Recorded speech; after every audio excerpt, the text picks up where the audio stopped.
So we're here. It's Thursday. It's October 5th, Yes, October 5th. 2023. And I'm here. I'm Brian Miller, and I'm here with Dan Gleeson at the McKiernan Library at the Celtic Junction Arts Center in St. Paul. So, Dan. Brian, how are you? I'm great. It's good to see you. Thanks for doing this. Where could you tell me where you were born and where you? I was born in Nina, Tipperary, in 1936, January 28, 1936. And my father, at that time, who was sort of a national character, was editor of the Nina Guardian, which is a newspaper in North Tipperary. It's still going, although it was an old British publication or news item that had been purchased by some of his Republican friends, and they made him editor. At that time, he was born in Nina. He was from Nina himself. He had gone to the priesthood and had some objection to some of the Catholic issues, or the mother issues at the time, and left the priesthood on the eve of ordination, which was a terrible thing to do at that time in Ireland. But he had an education at Maynooth, so had become sort of a national figure because of some of his friends and the Republicanism at the time. And anyway, they took over the Nina Guardian, became a very popular newspaper, still going now. It's under new ownership. And that didn't last very long because he died in 1940 in an auto accident, which set us into a back, because that was the start of the war, World War II. He had married my mother, who was born in Kerry and had been home on holidays from America. My whole grandparents and her family, my uncles, had emigrated in the mid-20s to the United States. She was home on holidays and in Ballybunion, and she met my father, I think, about 1930 to 32. And what was her family name? O'Keefe. O'Keefe. And, Keefe, one F for some reason. and her first name and your dad's first name? Eileen O'Keefe and Daniel Joseph Gleeson, the same as mine. I'm after my father. So they met when They she was met in Ballybunion and were married within a week. She was only there for 2 weeks. They had sent her over to cool off because it was the time in America. She was a young, beautiful woman. And she had got into some strange relationship, friends, I shouldn't say relationships, but friends in New York in the what was going, when we talk about prohibition and had some, became involved with some of the more notorious people, and I think they sent her off to cool off back to her aunt in America. And the first day she met my father, and they were married within 2 weeks. She never went back to America. So all my grandparents and my uncles of that side of the family are still in America. But she stayed in America. He was just being made editor of the Guardian at the time. And they had 5 kids, five siblings. And everything was going well until the accident. He hit at that time, not too many people had cars, but on one of his routes, I think it was Christmas time, and he had a friend of my mother's working in the Guardian at the time, and he was in the car with him, but he hit a horse and car on the road at night, and the shot went through and hit him in the head and killed him. The car wasn't damaged that much. Wow. But it set us back into obscurity, sort of, because although I shouldn't say obscurity, but my mother with her 5 kids, she had an outlet because the family, the O'Keefe family farm was still down in Kerry. because there was intention of the O'Keefes when they went to the States of coming back, and they had left the farm there. And my father and my mother used it during those years between the mid-20s and the 1940 as a place we spent a lot of time in. So she sort of kind of inherited the farm, but it was still owned by my grandmother. And so we migrated to the farm and In Kerry. in Kerry. And I was only 4 years old, and that was the beginning of I shouldn't say the rough period in my life, but the peasant part of my life. We went back into going barefoot and hungry, and it was during the war, and very, very scarce until after the war, when my uncle, that's my father's brother, rescued us.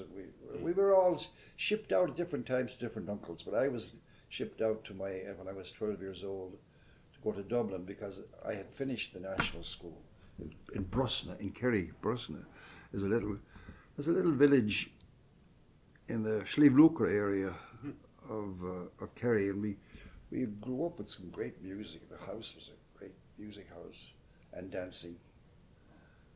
And so I was shipped off to Dublin to go to school in Belvedere College, a Jesuit college, a very fancy college, because my uncle had gone there. My father had sent my uncle there. I'd paid for him, actually.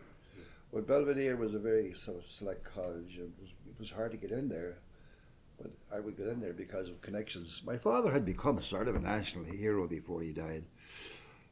And in fact, my godfather was Dan Morrissey, who later became Minister of Industry and Commerce in Ireland. But anyway, we were this rural. I mean, my childhood was in rural Kerry, North Kerry, sort of an obscure, forgotten space where tradition still lasted as far as music, unbroken. At the time when things were changing in the 50s, you know, the whole country was changing with the big bands and what have you. Like the show band? Yeah, the show bands and all that. But we still had Cayleys in Bristol. It was still a lot of good Irish traditional music going on in the houses. And our house was particularly noted for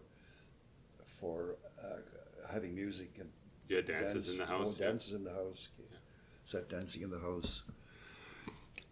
And I used to come home.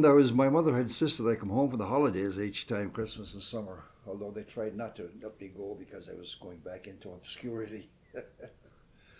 But then I finished in Belvedere, and I wasn't a great scholar, but I became interested in drawing. I was good at drawing, and I thought architecture would be good. And there was a new school started in Dublin, in Bolton Street, which is now the college. Then became the College of Technology, and now it's part of the university. I think it's called the College of. It's still the College of Technology. But they had a very good architectural school started, and some of them noted architects of the day came out of there. So I went there for 5 years and at the time you didn't get a degree like you did from university, Dublin University or University College Dublin. So I was able to get a job in Dublin in my early 20s with the Board of Works as a draftsman doing architectural stuff, and I stood around there for a while. And then I had a breakup with my uncle. I was still living with my uncle in my early 20s. My brother had just finished college. He had become a very successful scholar at university, in Cork University, in Gaelic studies. At UCC, was it? Yeah. So we had a flat in Dublin from about mid-50s.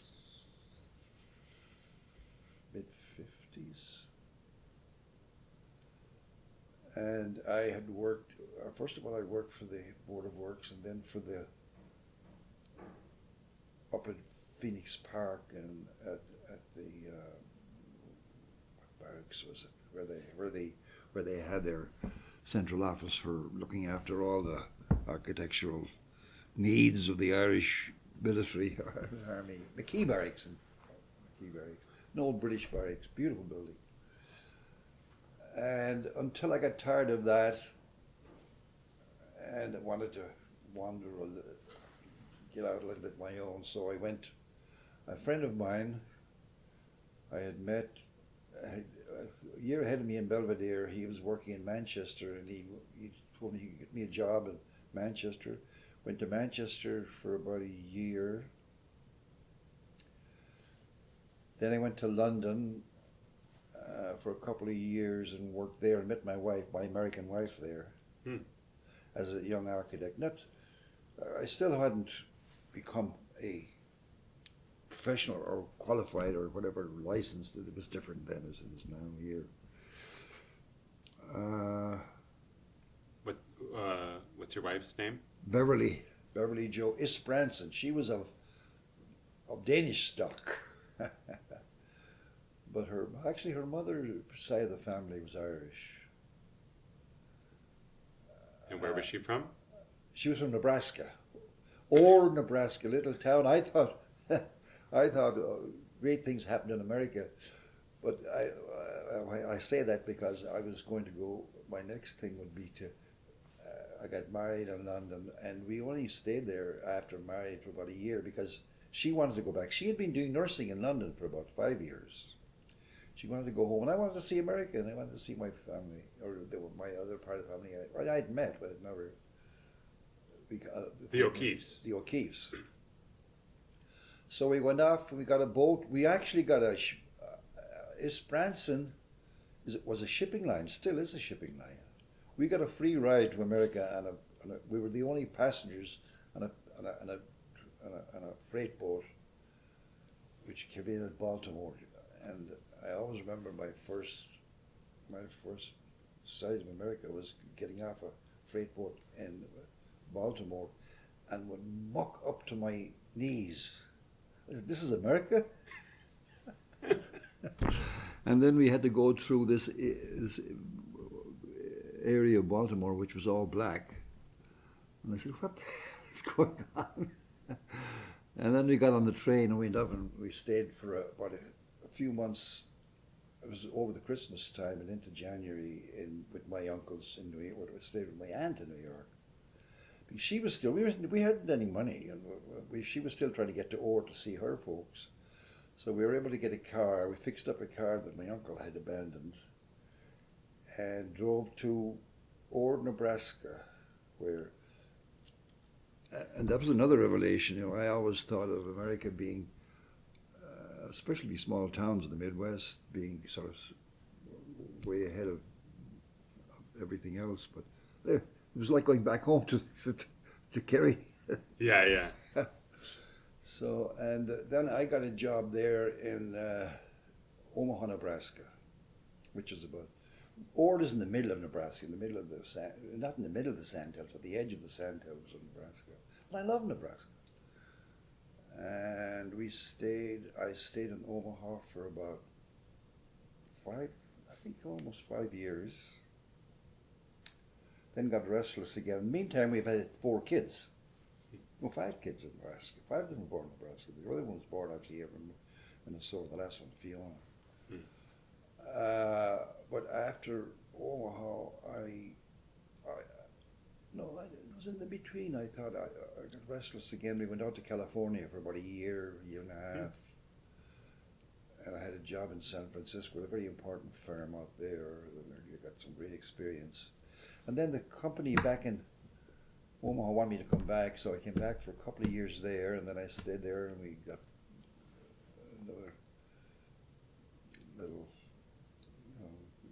advancement in my little professional career. And then I was approached by some guy who was had contract looking for. At that time, there was a lot of activity in development and looking for architects. So I got a job down in Charlotte, North Carolina, So I was down there for a year. And while I was down there, somebody got a word, and I got word from a fella in Minneapolis, Minnesota, Ed Baker Associates. They were very well-known architects and had become involved in all the downtown stuff in Minneapolis and the skyways and he said, he called me on the phone. He said, I heard somebody give me your name, and we're looking for somebody with design experience. We've got a big project going, and we need somebody. We need to staff it up. And it was the IDS Center. And what year was this? That's 68, 60, Yeah. 69 maybe, 60. So we packed up and we drove to Minneapolis. We got an apartment in North Minneapolis in the less than reputable area. But I settled in there. I became very involved actually in that whole Northeast Minneapolis. Northeast Minneapolis. Not on northeast, out up along Broadway. Oh, that area. Yeah, and Penn Avenue, that area, the whole Right. area, northwest. And actually became sort of notorious, I think, because there was still a lot of racism going on. But anyway, we stayed there, and then I stayed with him, with that company for about 4 years. This is the Baker? No? Baker. Yeah. What's it, 71 or 72? I got said, and I always in the back of my mind is I was going to go back to Ireland. Hmm. So,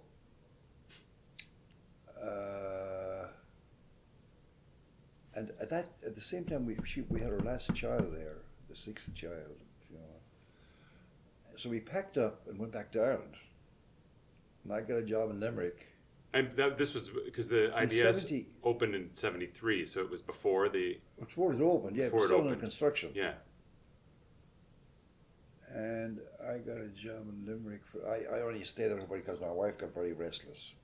And she had become very involved in social issues in North Minneapolis and was the person who became the head start director of Minnesota, got a job at the state, and finally she ended up being the economic developer for the state, planning and economic development, PED.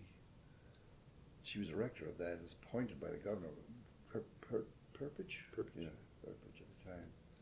So she had got into that, and she was always regretting it, being in Ireland doing nothing. So finally, and I wasn't too happy there either, because of the stuff. And you were I in was Limerick. doing. I was in Limerick. Yeah. And I had a house out in the Limerick Road, towards at the NS Road.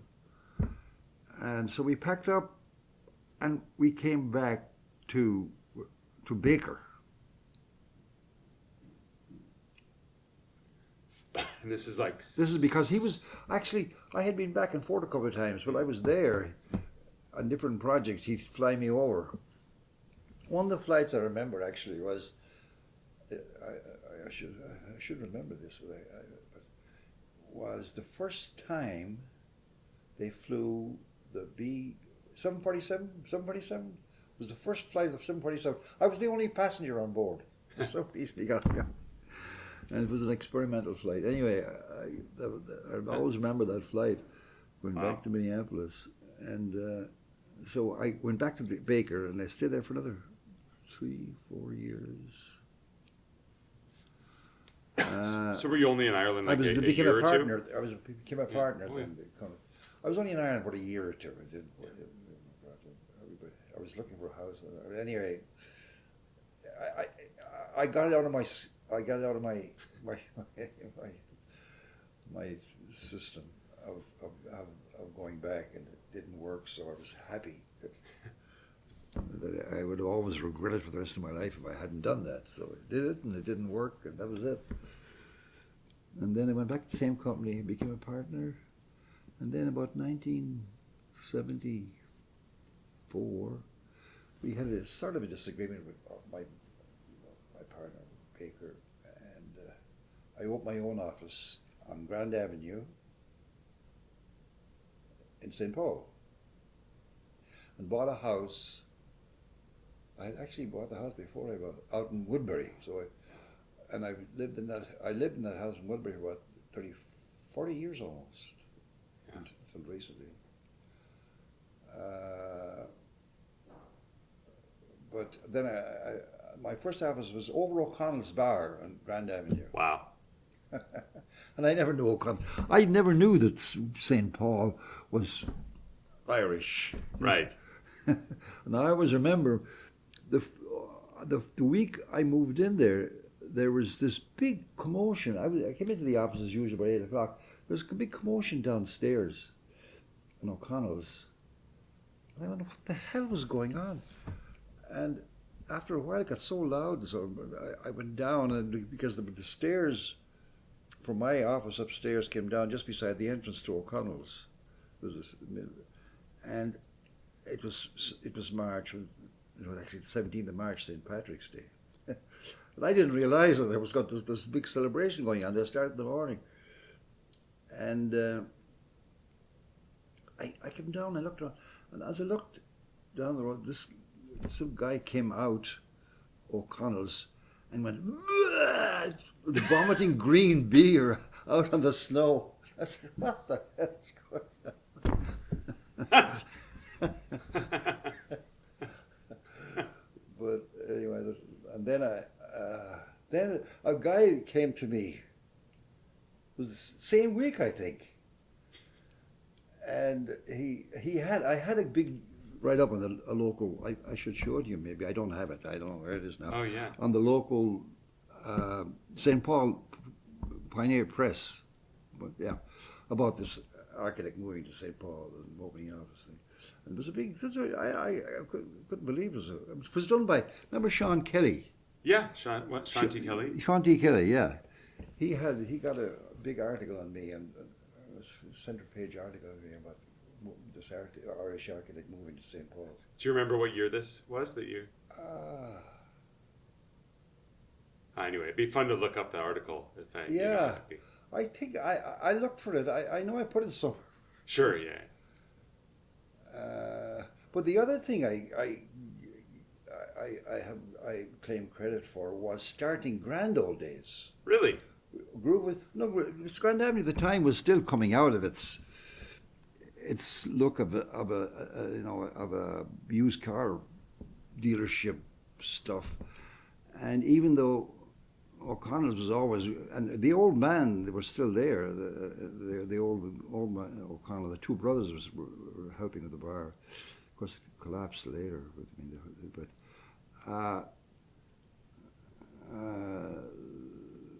But what was I going to say?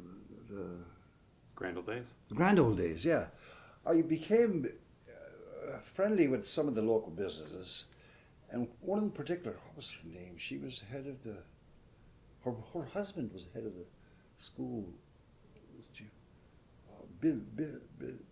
She had a place in Grand Avenue that sold tile next door. But anyway, she and I got a group of business together, and we said we'd have a grand celebration. I don't know. So that was a great idea, and we collected some money from the businesses, and they gave me, allowed me to. I said, what we should do is put up some flags or some on the lamps. We had already beaten off the city about putting parking meters along Grand Avenue. And anyway, we were going to celebrate. We were going to have. I can't remember when this Grand Old Days, but I was given the job of designing some flags put on the poles. Mm-hmm. So I designed these great flags. I don't know if they're real or not. So they put them up the day before Grand Old Days, and they all disappeared that night. Somebody, and the whole, we spent $10,000 on the damn flags. But the thing was a great success, and everybody showed up. But then I was going to say, at the same time, of that article, I was on that article, a fella called me, and he said, he called me up and he said, I saw your article in the paper. My name is Raymond McCafferty. Yeah. You know, I want to open a bar in Grand Avenue. And I said to him, there's no Irish, there's no place for a bar in Grand Avenue, an Irish bar in Grand Avenue. So he was sold on it, and so we went up to this old gay bar. What was it? The Noble Roman, was it? Yeah. On Grand Avenue, and they were still operating, and there was still the tables and the phones on the tables. So so he anyway had managed. He was dealing in real estate, and he was always trading this or that. And anyway, he was able to trade out something, and he got control and ownership of the Grand. And we redecorated it, and I brought in a few people. At that time, I became partners. I had brought in an old friend of mine that I had known from my Omaha days. Had moved to. God, I should put this myself. This is crazy. But now I'm remembering all this. Had moved to Minneapolis because her husband became director of the Guthrie Theatre, Schoenbaum, and the company. My company was named Gleeson Schoenbaum. And she was the one, she was a great interior decorator, and she was all into the Irish stuff. At that time, we had the Devaney's helped out a lot with Mike and Jerry Devaney, redecorating the bar and taking on. And Raymond was a genius, although he had a terrible, of course he died drinking. But he had a great facility for publicity. But at the time it was opening, John Connolly, John Connolly, the politician here. Okay. He was going to run for Senate, U.S. Senate. And Raymond grabbed onto it and said, we'll have a big opening of McCafferty's and have a fundraiser for John Connolly. And he was able to publicize it, and McCafferty's opened the night it opened. There was queues about 3 blocks long to get in there, and for about 3 or 4 or 5 years, I don't know whether you know the reputation McCafferty's had. Yeah. People talk about it with, And for about 3 years, the place was just jammed, and great. He was the one that brought Irish music back in, actually, with his first. Our first effort was, what's his name, was playing down in St. Louis. Mike Wallace? Mike Wallace, yeah. And the Irish Brigade, was it called? Yeah. And they opened it too. They was there, and then we got some others, and he got some others. But I was involved in a lot of that stuff. It's amazing. You helped him he was decorate the place or whatever. And I encouraged him though in some of the music stuff. But he was very, and his wife was she was a doctor. She was very smart too. But then the place got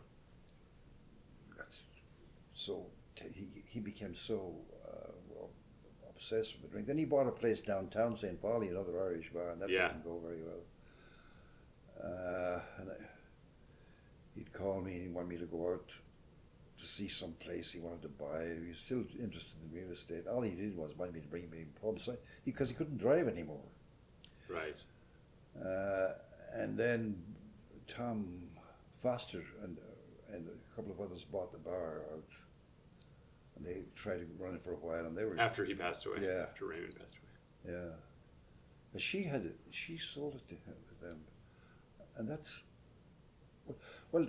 I had met Foster through Raymond, and Charlie McCafferty was a very well-known psychiatrist here, Charlie McCafferty. Right, we have a photo of the two brothers. Oh, you have? Yeah.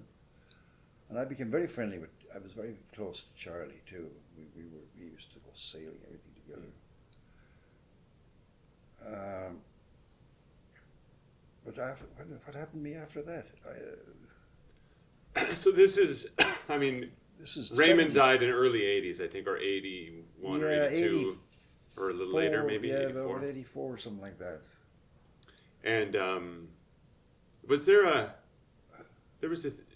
there's some photo of a McCafferty that was selling Irish gifts. Was that kind of a precursor to Irish on Grand almost, or was that a different thing? Well, Raymond started a gift store in the basement of McCafferty's, and it was very successful.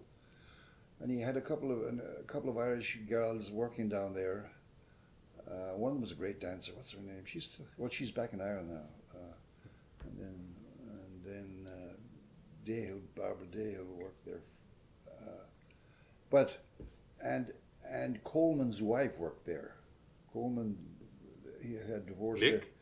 No? Not Mick, no, but the dad? The senator. Yeah, Nick Coleman's dad. Rick Coleman's dad, right. Nick Coleman's dad. I knew him when he was a kid. So she worked there. But then that sort of fizzled out with that. But Charlie's wife, Nora, Right. opened the other place. That was Charlie's wife, because I've seen signed Nora McCafferty's Yeah. Irish Gifts or Yeah, something. Irish Gifts. And that was very successful. But that was downstairs from the pub. No, that was on which building was it now? It's down the street from the pub. It was in a separate building. And But on Grand. on Grand, yeah. I don't have that long last because Charlie had his own problems too, but we all had our problems.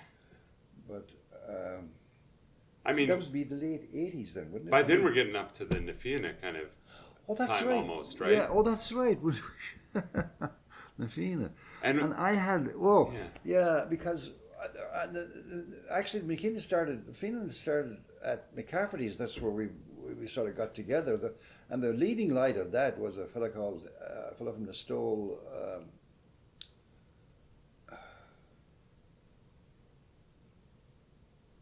He just died, or not the bus died. not No. Lar or David. No. Lar was, I had met Lar. I was looking at the early. These are like. That's 1991, the newsletters. But it started in '88. O'Sullivan, David O'Sullivan. David O'Sullivan that just died. Yeah. Yeah, David was the one that really brought the whole idea of getting a theatre together. At the same time, this whole Cork crowd had come over. Right. And they had a place up on. Became famous. Their place up on. Their house. Yeah. And is this Dermot and Maeve both? Yeah, Dermot and Liam. Maeve and Liam. Liam, and there was and Murphy. Shit. Just looking at all the names. And what's her name's brother? Gee, I can't remember names. I see. Not one of these Connellys, no. No, the Gary Murphy. Gary Murphy, who's a well-known actor in Ireland. He went back to Ireland. He does a lot of. He's appeared in some good movies and does a lot of commercials. And then there was another. Who's the real estate person here that you see in all the photographs on the street? Her brother was another one of them. Okay. God, I can't remember her name. It's okay. I should have had more of the names in front of me here. I know we've got a lot of them. But anyway, we decided we'd put a show on, and we got the first show was up on Grand Avenue at the Rainbow Theatre, which is a black theatre up there. So that was on Grand as well. Yeah. It was really Grand Avenue focused. Right. Was it kind of the group of friends all it's connected yeah, through yeah. McCafferty's originally? Yes, kinda? yes, yes, yes. Yeah. Through McCafferty's mostly, yeah. And then we collected interest in a lot of other stuff, and then we got so big we used to bring in outside directors and bring in outside actors every now and again. And I think it lasted for about 5 or 6 years. It was going pretty good. You know, and I was an essential part of it, I suppose. But I think the real authority you should talk to Maeve or Liam about. Maybe they'd remember more than I did about it. But it was, and Lar Burke and Kathy were involved? Yes. Lar, I had met Lar at McCafferty's too, although I met him first, he was a bartender down at Frost, whatever Frost was before that. Huh. And he wanted me he was always wanted to go to Ireland. I used to go in there. And I said, I'm going there next summer, you can come with me. So he came over and we had a great summer in Ireland. And we became the best of friends. He was born here, though, was he? Oh, yeah. He's an Irish-American guy. Yeah. Down in that area where all the Irish settled down on the Was he from one of those Irish farm communities? Right. Like southern Minnesota? Southern Minnesota, yeah. And what happened after that? Then I sort of... Was there... Na Fianna was really only kind of those 5 or 6 years, because I know. When I moved here in '98, there was something going on, but maybe it was different. It was like the Titanic Players or something. Was it? I think it had changed. Oh yeah, but there were still some of the people. Some of the same people were still. Involved. And we had, and I think Patrick O'Donnell, right? Was the last. The last kind of group. Last group that joined us, and then he sort of didn't he start the Titanic Players? Maybe. We were still going. I don't know what our last show was, but we put on about 2 or 3 shows a year, and we used the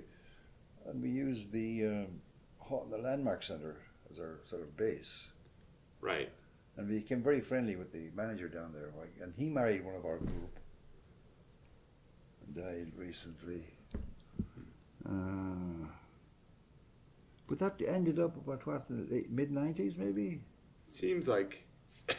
That's if nothing else, it lost steam in the mid-90s. Yeah. You know, but it's interesting that there was that group of Irish immigrants from that era. Oh, yeah. Did they mostly come in the 80s, the Cork people? Yes, yeah. And they were the core of the Cork crowd. Maeve and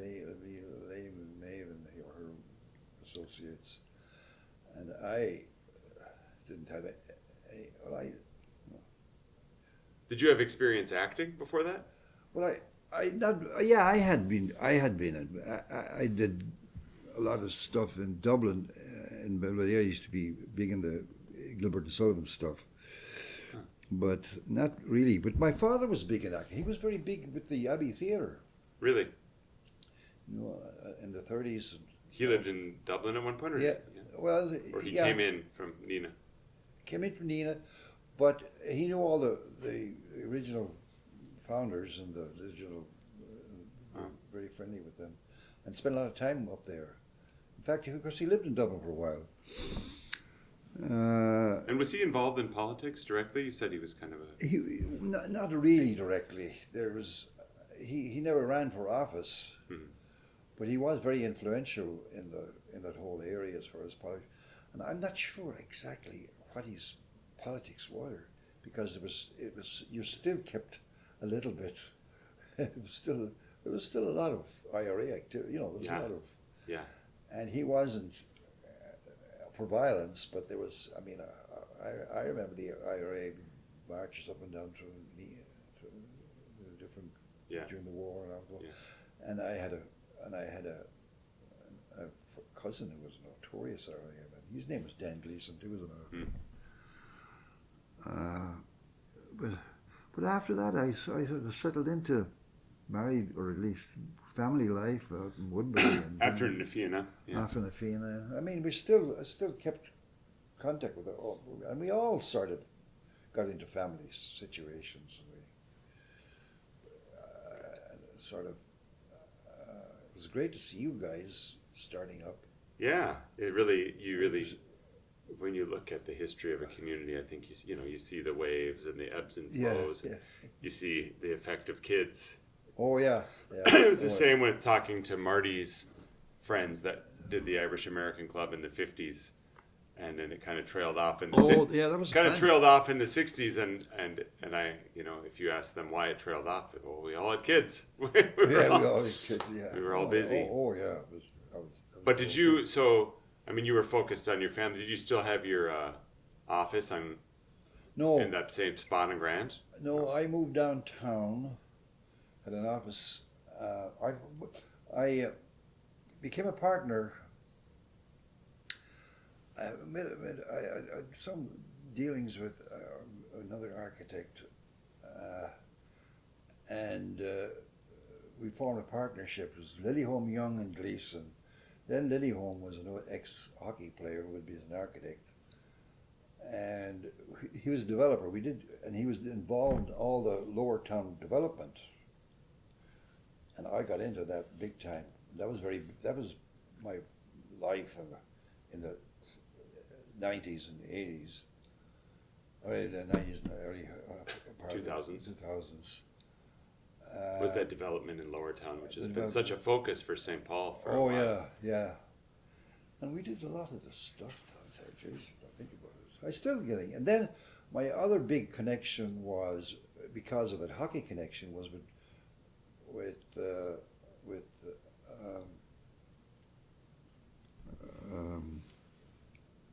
David Brooks is one of my best friends, and I do a lot of work with him. Dave Brooks he doesn't anymore, but he owned a lot of stuff downtown and developed a lot of stuff around Mears Park, and we're still very connected.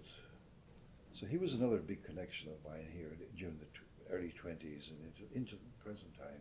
Right. He's an ex-hockey player too. Do you know him? Or No, I just kind he's of. a brother of The other Brooks? Herb Brooks, Herb. yeah. Herb. And we have a place downtown. Now part of my social life is Herbie's. Have you been to Herbie's? You I must don't have know. down to Herbie's. It's a cigar bar, we call it. Oh, Herbie's. nice. In fact, Well, I think I drove past it once in downtown, is it? yeah, but Yeah. you don't see it. It's hidden. Yeah. Fun. It's let's see now. Herbie's. But you, let's see, what was I going to say? Like a few years ago, Natalie you had shared some of the drawings from the IDS project with Natalie, and they're really cool to look at. It's still such an iconic building for Minnesota, right? Because it's still the tallest building in Minnesota, right? What is The IDS? Oh yeah. Yeah, Oh, yeah, yeah. I don't know. No, the Or new is one. did it get edged out? Yeah, it did. I think. Yeah. Yeah, that's my forte, is doing architectural renderings. Yeah. And So was that was that your main involvement in that project? no, I was a designer basically, but that time we didn't have CAD, or we didn't have all Right. the rest of the stuff, so you had to show some three-dimensional stuff, and I was good at. I always enjoy that, because I had studied art in Dublin too. Right. And became very interested in drawing and painting and oil painting and portrait painting, as a matter of fact. That was part of I should have mentioned that earlier maybe. Oh yeah. But now I have a big reputation, and I see some people publishing my stuff as far as some of the renderings, particularly with Baker. He was a big dreamer, or we were big dreamers, of what could happen downtown. In Minneapolis. In Minneapolis. And that was a big. And that time period was an important period for downtown and Minneapolis. Somebody said I should go over to see the guy who bought Baker. He has his office on Nichols Avenue now, and the room is one of the walls is covered with these drawings. Somebody called me and said, all my drawings are on this wall, and I've never seen them. But and there was a big article recently, about a month ago or so, in the Tribune, covering this with all these drawings. They're all my drawings of all the stuff that big dreams for downtown Minneapolis. What kind of stuff? Well, Or what was the kind of skies, vision? I show you. Maybe I can bring it up here. I can't get into my email for some reason. Or maybe. Well, a lot of it was. One of our big clients was. Well, it was first of all. Before it was IDS Properties, it was. What the hell is the name of the developer downtown? Well, it was Baker Properties, and not Ed Baker. They were, but they owned a lot of the stuff downtown, and we were. But then they were bought out by IDS, and they became IDS Properties. They became the big developers, and they had big dreams of developing whole blocks downtown. Mm-hmm. And they tried to promote that, and we'd come up with ideas and sketches and drawings for that. And that was most of them were that. But it was mostly IDS Properties, promotional stuff for Minneapolis that I got involved in big time for years. I mean, when I should like that was the era of the skyscraper, wasn't it though? Kind of, or like when you first came to Minneapolis, what did it look like? The biggest thing was what they call the Fauché. Fauché. Really? Yeah. Yeah. Wow. and Northwest Bank, which was. And when we came up with the idea of connecting Baker Properties, the next block and put a skyway in. Yeah. And there was a big controversy about where the skyway should go with the city. And I always give credit to the downtown council of Minneapolis because they had a superpower over the city council. The council had all these dreamers, and they were when the idea of the skyways came up, they wanted them at the corners and crisscrossing at the corners. And the business downtown, there's still all the big stores were downtown. They wanted them to come down the middle of the block into their department store and no passageway. That's where all their goods were, you know. So you just built a skyway between the two buildings. So. And that's. Was the Skyway kind of an innovation at the time, like in architecture? Yeah. Well, no, there were a lot of people were talking about separation of pedestrians and traffic. You know, that was a big thing in urban planning at the time, and I consider myself an urban planner. And that was one way of dealing with it, taking putting pedestrian level of, particularly since most of the stores were 3 or 4 levels of retail. This is before they all moved out to the malls. That's right. That's before the malls were. And then the malls came in, of course. And that was I was there at the time, and we were. Never got involved in the malls. We didn't get. Actually, Baker was involved in some of the early malls out in St. Louis Park, or. Right. When they did the kind of the Southdale, Northdale, Eastdale, Westdale, whatever. Yeah, but and they sent me out. I went out to see Gruen's out to California the new. What was the first big mall, enclosed mall out in California? Anyway, the Baker IDS Property sent me out there to see what it was all about. But that was a real challenge to all this downtown planning. Oh, yeah. I mean, and it still is. Yeah, yeah. I don't know what's going to happen to the cities. I think it'll be interesting. I'm always positive about change. Change is good. We can't look at it negatively. Right. And I mean, the skyways are dying now, and retail and sales are done through the Amazon. Yeah. So all that changes, and I think it's good. I mean, it's unfortunate it's become such a monopoly, but I think that'll break soon. Yeah. And you hate to see, you think you hate to see it happening, but change is good. Yeah. We have to change. When you so like when you got into that Grand Avenue crowd, it seems like, I mean, the Irishness and being with other Irish people was was a new became a big part of your life. But was Oh, that yeah. part of your life in Minneapolis, or No, like not you at were all. just No. I was a young kid. you were an American, or you were Yeah, you're an yeah. immigrant working in America, Yeah, right? yeah, and I was very involved in social activity in the north side of Minneapolis. Where Which wasn't an Irish thing at all. no black you know. thing. Yeah, It yeah, was, yeah. yeah. And it still is. That And I neighborhood. became very familiar with the leaders around on Broadway and Penn Avenue. I was on the board of the Pilot City, and that for about 4 or 5 years until I came. Yeah, my introduction to the Irish was O'Connell's. Was the green beer Green beer. I didn't even. spewing out of the front I of heard about O'Connell's? it. I used to hear about all the Irish from St. Paul. I never saw them because I considered Irish to be from Ireland, you know. Yeah. But they were talking about the Irish Yeah. heritage other than that. And then when the car crowd came over, that's when it really took off. Yeah. It was, Do you think there's anything unique about the Irish community in Minnesota, or the Irish Americans in Minnesota? Or oh yeah, I think so. I mean, it was. And I don't know the full history, and I never studied it that well. But I did look at, and I had some friends, particularly the Conways, who were brought up in that East Side Irish community and actually spoke Irish, second generation. And I heard a lot of stories about that. And from Connemara, are they the Conways? Yeah. The Conway patch, whatever they call it. And Connemara Patch. it was apparently a very violent place. I mean, there was. Yeah. And it was, but but that was, as you say, phases come and go. And, Yeah. And I had heard about afterwards, actually, not at the time, of the Irish American Club that had place here in University Avenue, right? Yeah, at one point.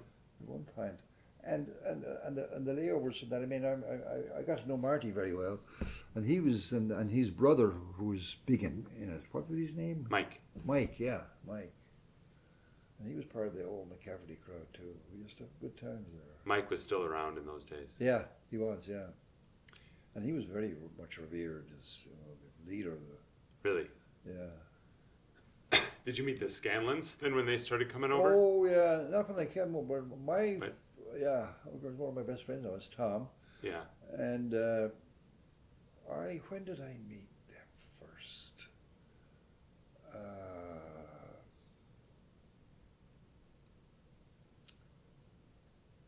We go back quite a bit. Jesus, 30 years or more. But Because he bought O'Connell's, right? right, he bought O'Connell's. Was that when I met him? No, it was before I had some. It was Drew McCafferty's. Drew McCafferty.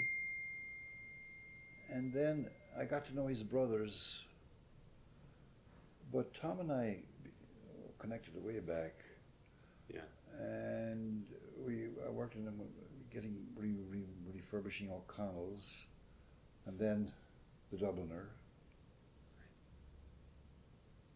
And he was interested in real estate at the time.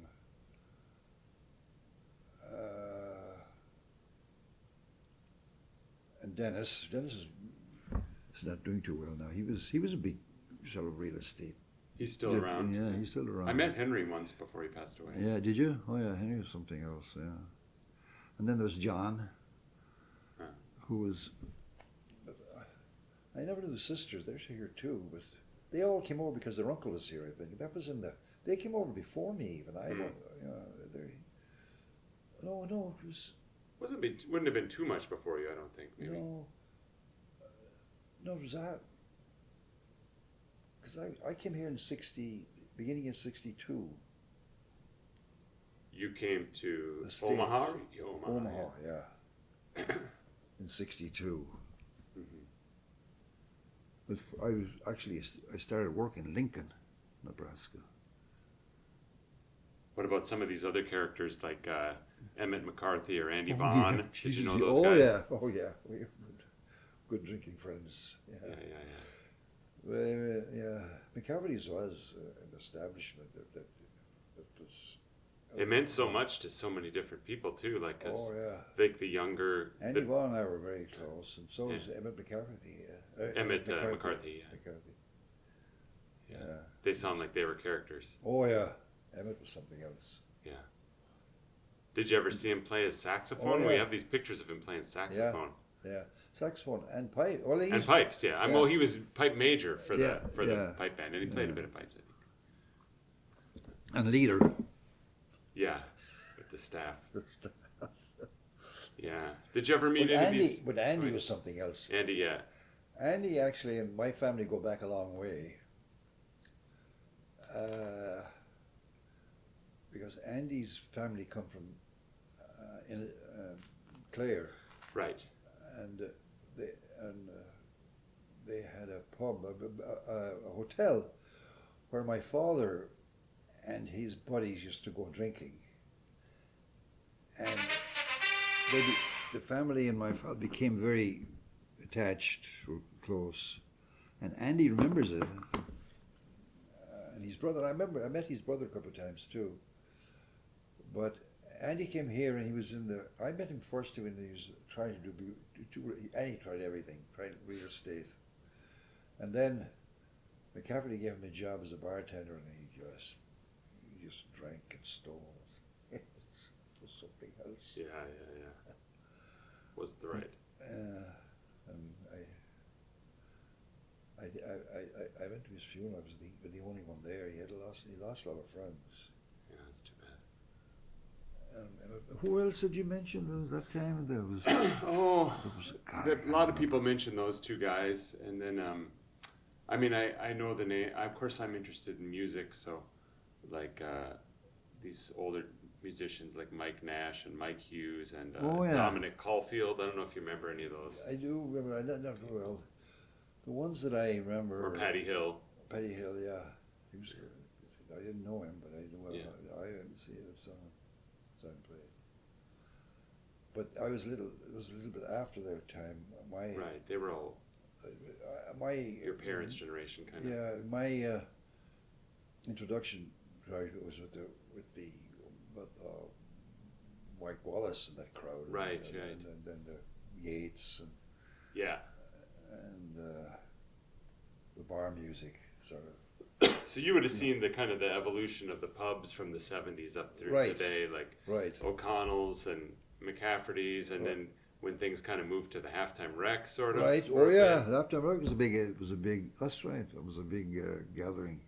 Kind of. Spot. He did, and it was very. It was a great spot. I mean, he did very well for a while. I don't know what the hell happened to that. Yeah, I mean it's still there, but I don't know. It's not. Oh yeah.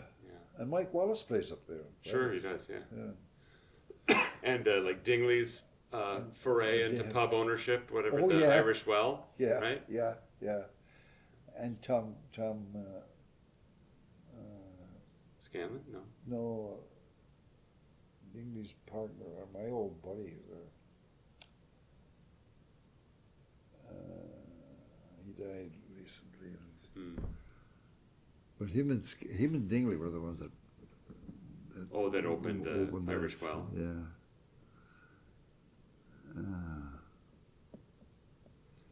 He was something else. And he goes back to those days though too, into the 70s. Tom something. I'm sure I can find it. Yeah. And then well, Scanlon had another place, or that was O'Connell's. Did he call us? Was it called Scanlon's? No, it was called Irish and Grand. Oh, no, Irish Grand is the gift shop. No, but it was called. No, he had a different name on it. What did we call it? I remember coming up. I thought it was just Scanlon's, but maybe not. No. What the hell was the name of it? I don't know. And then I mean, did the Dubliner open before Kieran's? I don't know. They're around the same time. Must have been around the same time. Yeah, about the same time. I met Kieran first over when he was over in North Minneapolis, and I was in Minneapolis, and I worked in Minneapolis. So way back, it was just here. Really? Wow. Yeah. Up at, what was that bar on First Avenue? And then he bought. Then he opened. Where was the first place he opened? Well, Kieran's, but no. Kieran's in the middle of downtown. Yeah. And then you the Dubliner. Yeah, I mean, you must have seen the Dubliner go from, because when he bought that, it was the Ace box and it was the Dive. Right, and it was, yeah. Well, I got to know him too.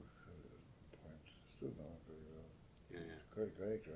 You should have his profile too. So. We should, yeah. Tom is somebody on the list that I'd love to sit down with. Oh, Scanlon? Scanlon. Oh, I do. yeah. But Kieran, you must have Kieran. Yeah, it'd be great to get Kieran in. Oh, yeah, it would be great. And Dingley just moved back. It's Wales. To Wales, yeah. It's crazy. Yeah, we had a big send off for him. Yeah. And Maeve and Liam are threatening to move back, or they are probably. They are. They bought a They place. bought a place. Yeah. Yeah. I'll never go back again. The last time I was back about a year ago, and all my friends are dead or dying. And Yeah. my sister's in a wheelchair. My other sister just died. And my brother is in London. Is Kerry sort of home? Kerry kind of. I claim Kerry as my Irish base, although I was born in Tipperary. Sure. And I should claim Dublin because I spent most of my informative years in Dublin, going to school, college, what they call college. High school. Yeah. And university. Yeah.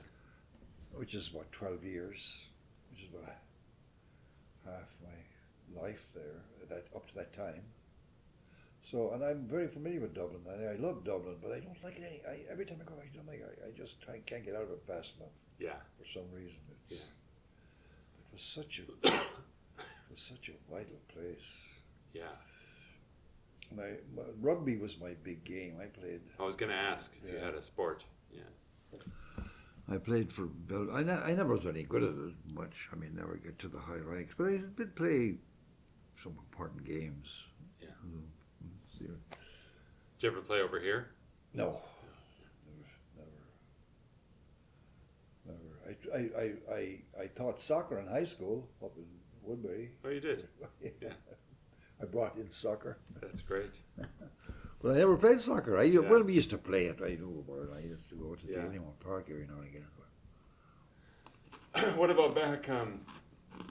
Did I hear you say once that you met some of the famous fiddlers in Kerry when you were a kid? They're like some of those. It'd be fun to hear a couple of those stories from the house dances and that.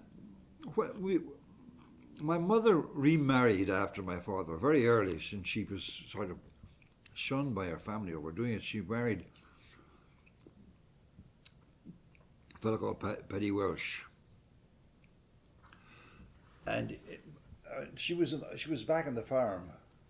We're going back now. This is Ballybunion, is it? No. This is after my father died. My mother moved us all back into the farm down in Kerry, the farm that was owned by her American mother. Right. Her mother who married in America. And who was it? O'Keefe. Was O'Keefe. She had us and her 5 kids in this farm. And he had left some inheritance, my father, but it was the beginning of the war. She had grown up beside the next farm to her called Walsh. And one of the Walshes, Paddy Walsh, had been in the British Navy for about 7 or 8 years. When the war broke out and the British Navy began patrolling the North Sea, chasing the Germans, his ship pulled into Derry and he jumped ship and deserted. Wow. This is early 1940. And stole a bicycle and rode all the way down to Kerry to go home.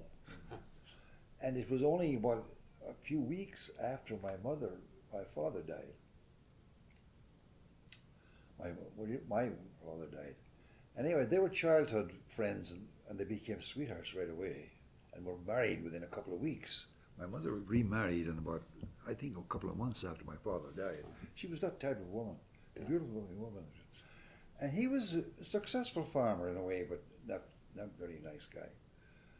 I was going to make a point of Oh, this just now. about the music. Oh yeah.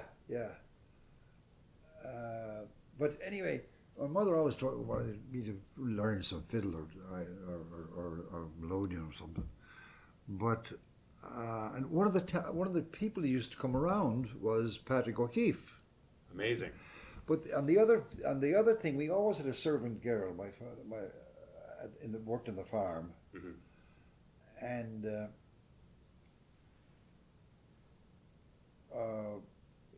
one of them was Kelly was her name.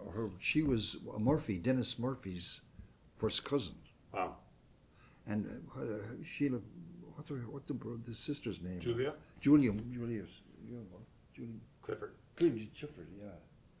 And I remember those, but he didn't come back. He came back from the States, right? Dennis? He was, or London or something? I don't know. What was it? Well, I know Julia went to England anyway. And she's probably, and she stayed there more or less. I think so. Yeah. But they used to come around. They were close, and this Nellie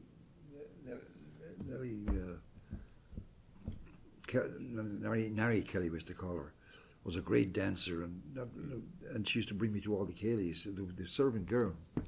But she was the one that introduced me to, or told me about Dennis and Julie Clifford. Wow. And there's the other guys just come. There was, I can't remember the names, but there were some great musicians just show up at the house at the nighttime, have sessions. There was, who was the other fiddler that I don't know that they ever achieved the name of the Murphys or Was Patrick O'Keefe in your house? I think he was. Yeah, Yeah. he was. In fact, my mother had contacted him somehow because he had a couple of students around. He used to come Sure. teach around there. And I never got interested in it at Yeah. the time. But I remember him showing up one time. The house was quite a center of, The farmhouse. yeah, a social gathering place. He wasn't related to your mom, was he? With the No, O'Keefe? no. But they come from the same area because the O'Keefes had my O'Keefes have not a good name in that area. Hmm. They had come from West Cork, where all the O'Keefes are, in what 2 generations prior to that, because they were kicked out for one of them shot a priest. Wow. And had become very notorious because they had my grandfather's father, my great grandfather. He became notorious in that area because even though that area was still not very much influenced by what was going on from the old Anglo-Irish days, there's still some big farms there.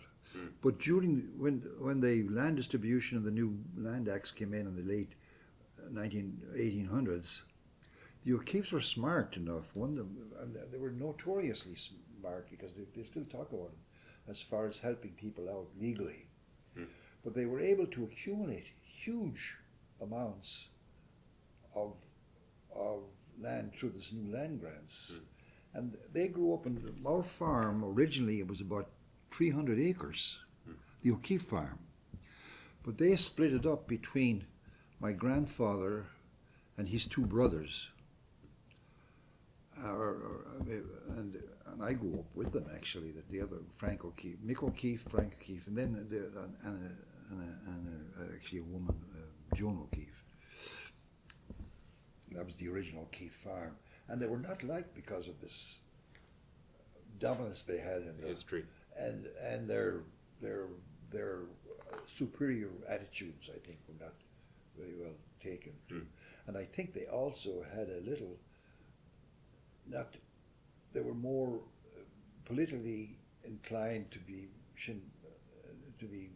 pro treaty at the time too. Right. And that area of the country was all IRA. It was all IRA. Well, the outcome of this is actually interesting because when my mother's family went to America in the 1920s, 26, and my grandfather got a job as a barkeeper, a bartender in a speakeasy, and it was owned by. He went over there as because he had a cousin, O'Connor. They're all interrelated down around there because it's out there. But O'Connor, who's the famous actor O'Connor? His father and my grandfather were first cousins, and he came over first to stay with him. Who's New York? Is it? Yeah, New York. What the hell was that? Who's the comedian O'Connor? Sorry, I'm horrible with. I'm horrible with names. Famous actors. I won't think. White-haired guy that he was in the family TV show. The O'Connor. You not you. Sorry. Anyway, that was a great party. But anyway, he got a job in a speakeasy as a bartender, and after about 9 months there, he was murdered one night. My grandfather. Wow. And he was the one that took the money home from the speakeasy at night and banked it the next day. Wow. This is in the 20s in the 20s, New York. New York, late 20s. Now he was there for a couple of years. And anyway, the family tried to hush it up. But the big thing was, and I did some research into it and something, and all sorts of rumors, and I heard back from Ireland too, from all the people who know more about it. I think than from their gossip, from the Irish American gossip, back and forth. But the money was still on him, so it wasn't a robbery. So there was some vendetta from the, and I think it was due to the fact there was a feud between him and a neighbor whose land he was trying to grab, and his brother lived in New York. The neighbor back in Ireland, or the neighbor in New York? Well, the neighbor knew the guy who was that we suspect either that I was told to suspect as being responsible for his death was this neighbor's brother who lived in New York, and who my grandfather and his brother beat the shit out of one day in the bog and left him for dead almost. Anyway, that was. And the other story, as I heard, that it was because that was such a vicious Republican area, and my grandfather was not Republican; he was state, and he had got into some issues over that, particularly. And I heard that he was informing because the IRA became very active, after the Civil War. They were still active down there, and they were being rounded up and jailed all over the place. And I heard he became an informer to the government, to the Irish government, of who the active IRA people were. And I think, a lot of them had disappeared to America. They went to America to get out of the way. And had become active over there too. It was a big IRA activity in New York at the time, and it would have been a result of that involvement that somebody took revenge on these. Could be, yeah. Wow. But anyway, he was murdered. That was. And that's kind of why your mom came back. No. No. Well, my grandmother was a very strong person. They had done well. She questioned the whole thing about his murder and sort of buried it. Nobody talked about it. Wow. And she had become a young, what did they call them at the time?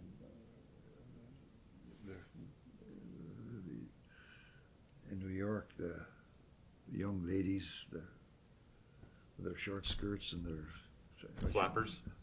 Flappers, yeah.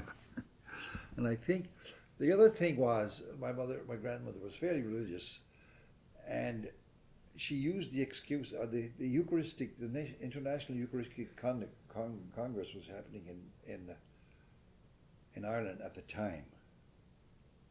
So she thought if she could get some of that and get away from the crowd, she sent her over there and stay with her aunt.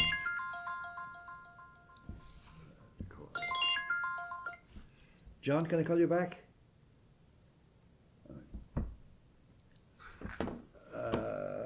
That she cool off a little bit, but she met my father in the first couple of days they were there. Yeah, they're away. But I always thought my grandfather's story would make Sounds fascinating. Yeah. Well, it's like Paddy Hill came over after being involved with the IRA and being in the Civil War situation in Tipperary. Oh, all right. And Yeah, like right, he talks about that, wrote poems about that. And I think that Dominic Caulfield guy came over here after that too. You know, I mean, it was such a traumatic thing, right? Oh yeah. You know, and then it carried over into America because so many people came over here. Right? You had to get out. Yeah. Yeah, it's amazing. Well, I don't need to keep you here all day, but if you have any, I don't know, is there anything you wanted to talk about that we didn't talk about? It's great. They're great. Great stories. You had. I can give you some drawings, maybe. I would love to see that, and I can send you some. I don't know if you have any photos that I'd love to. We don't really have much. We have a couple photos of O'Connell's and McCafferty's, but I don't know if you have. I know people didn't really take photos all the time in those days, but I have some of those. those. If you have anything, I know they were cool looking places, and yeah.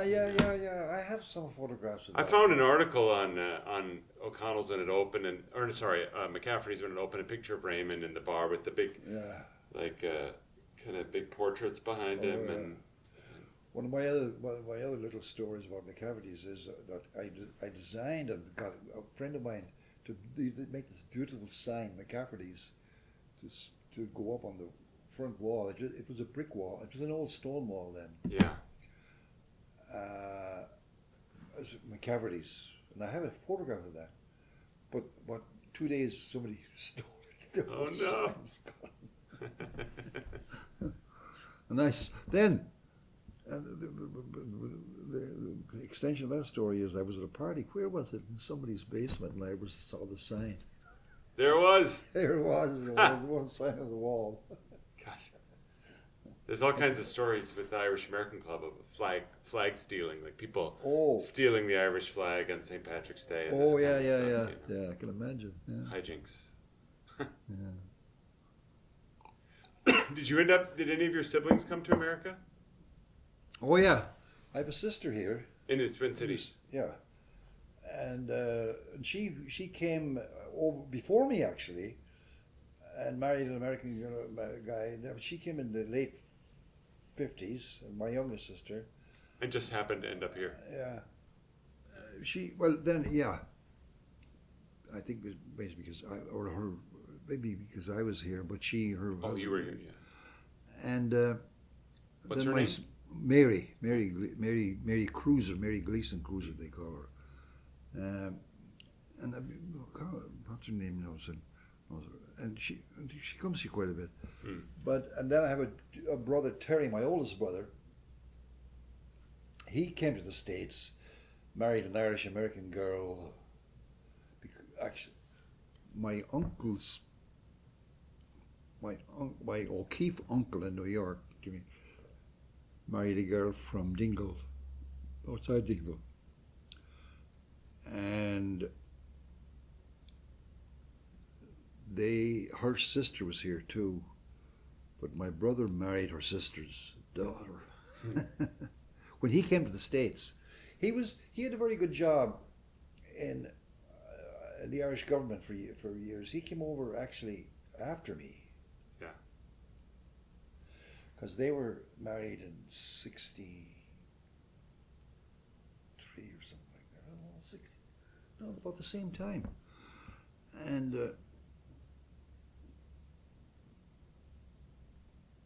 but he worked for the government, the Irish government in revenue, and then he got a big job with, when he got married, because he met her on holidays.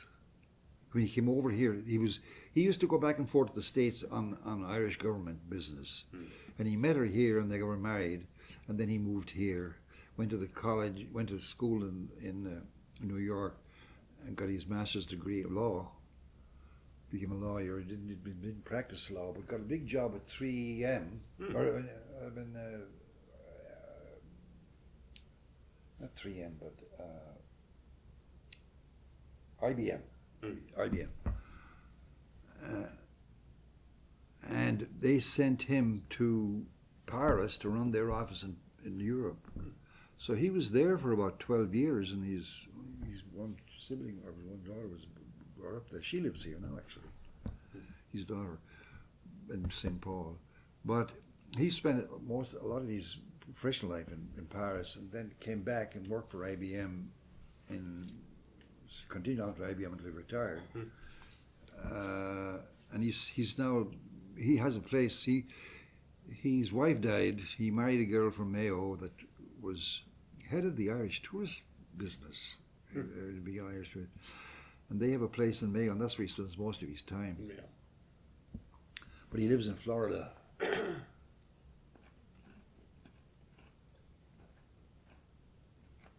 And about your My other sister, and then I had a sister Nora who married a butcher in Nina. That was between me and my older brother. Right. And she died a couple of months ago. Like 89, almost 90. My another sister Roselle, younger than me, she died about 8 years ago, no, 10 years ago. She went to Australia. She went to Canada first and lived in Canada for a long time. And went off to married a guy from Liverpool. Went off to New Zealand, had a family there, and then moved to Australia. And has a family there, and I have cousins and nephews in Australia. Spread far and wide. Oh yeah, and then there was Mary, and then I have two, half brother and half sister, from the Paddy Welsh side. Right. And one of them, they're both alive. One of them lives in London now, in Brighton, and the other lives in Dublin. Yeah. She married a guy from Mam Cross, actually outside Mam Cross, from the Gaeltacht area. Whose family was transferred to the Navan resettlement area, but he's Gaelic speaking. Did you ever speak any Irish? I did. I got very confused because I was very, as a young kid I did, because we had a few people left around Brusney, that families up in the local hills were still Irish speaking, and I had a very good teacher. And then we got this goddamn teacher from, and I went to, then, and I was fairly fluent up to about 12. When I came to Dublin to go to college in Belvedere, Belvedere is the old English college, we still had to have Irish. Yeah. But we had this teacher from Connemara, I couldn't understand him. So I lost interest in it. I could still carry conversation, I suppose, but I haven't used it for so long. Yeah. They used to do that at McCafferty's too, did that guy Dennis Clark? Or what was Dennis his name? Clark, yeah. He used oh, to yeah. teach I knew classes. Dennis very well, yeah. Where was he from? Do you remember? He was from County Down. Oh yeah. Up near north of Drogheda. North I of think this side of the border, though. Oh. But Up maybe, that way. Maybe he was across this side of the border. He was country. Yeah. Yeah. Well, yeah, he was quite a character. He worked for 3M. Okay. He married an English girl in Liverpool, I think. Huh. We used to hang out quite a lot. Dennis got to be a good drinker. Of course, we all were. Jeez, I survived. I survived. Yeah. Well, we could leave it there, Dan. Thanks so much, man. All right. Thanks for coming in. No It's problem. really great to talk to you. Well, I'm sorry I can't remember a lot Oh, of no, stuff. you remember everything.